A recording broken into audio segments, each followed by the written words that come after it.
that I'm afraid that it would look quite different from the previous war, the Rising Lion War, because of the fact that the Iranians are A, well prepared, and B, I think they learned a lot from the friction with Israel. So that what they're trying to do now, we see that every day they're doing missile tests. They're trying new launching capabilities.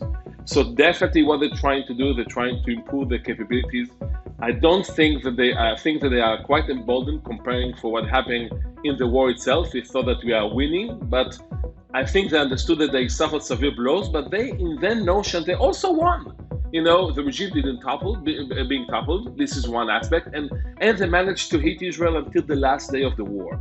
So I think that what will happen is we'll have escalatory event, meaning that the starting point of the next war will be the ending point of the previous one, meaning it will be very violent from the get-go.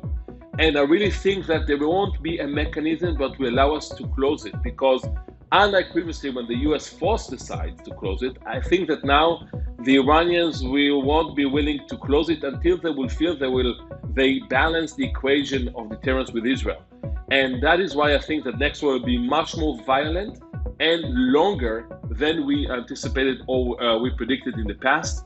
And unfortunately, again, because I don't see an agreement soon between Iran and the US, and because of the Israeli threats that we're going to attack again if the Iranians will try to build their enrichment capabilities, and because we see that, and President Trump talking about it, that returning back to enrichment, then the clash, I find it very hard, in terms of scenarios, what will take to prevent the future escalation. And this is another problem that we took when we launched the Rising Lion campaign.